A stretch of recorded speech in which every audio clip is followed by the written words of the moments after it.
Well, good morning. It's a cold Saturday morning here, and today we read from Matthew 28, just 11 through 15. While they were going, behold, some of the guard went into the city and told the chief priests all that had taken place. And when they had assembled with the elders and taken counsel, they gave a sufficient sum of money to the soldiers and said, "Tell people, his disciples came by night and stole him away while we were asleep. And if this comes to the governor's ears, we will satisfy him and keep you out of trouble." So they took the money and did as they were directed, and this story has been spread among the Jews to this day.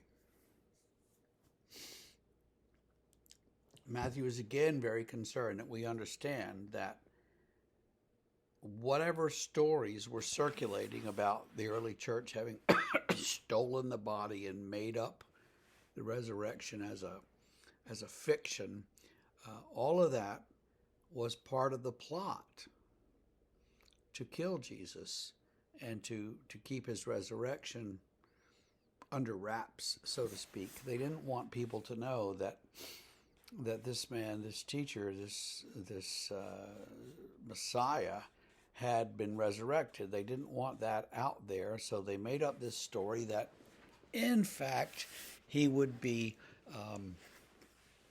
his body had been stolen, and that's why no one could find it. That's why he wasn't in the tomb. Of course, the church's response to that for the centuries was, all right, if that's true, produce the body. Where is he? They don't have one.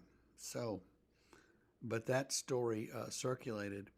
And it says circulated among the Jews. And again, we see a place where the Jews are blamed for all kinds of things and killing Jesus and covering up his resurrection and all of that stuff. And all of that is Matthew's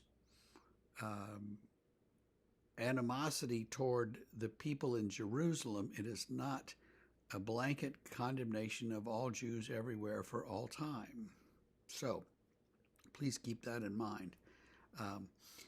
These same soldiers who were struck dead like dead men and who admit that, or they're told to admit that, well, we fell asleep, and they came and got his body while we were asleep.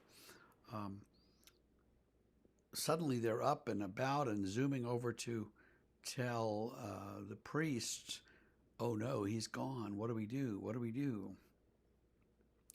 Which is, it's the way people behave, because had they not done that, the priest would have come at some point and said, "Why didn't you tell us that he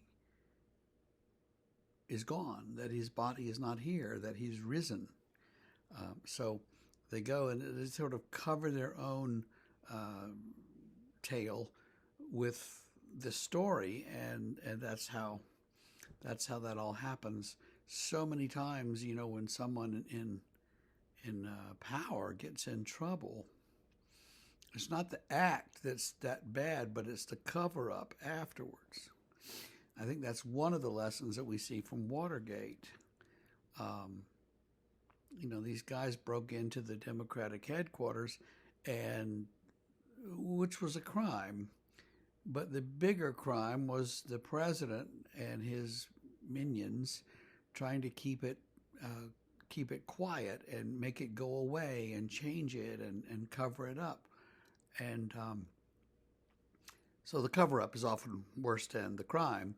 And at this point, the cover-up is just say that his body was stolen. We know his body was not stolen. We know he rose from the dead and changed everything. And we know that because we have encountered and experienced him as the living Lord. He's alive. So give thanks for that today. Stay warm. We'll have church tomorrow, worship at the church, and we'll be streaming live for those of you in far off places. And then we'll finish this gospel on Monday, and I have no idea what we're going to start on Tuesday, but we'll do something. So remember that he is risen, and we'll see you Monday.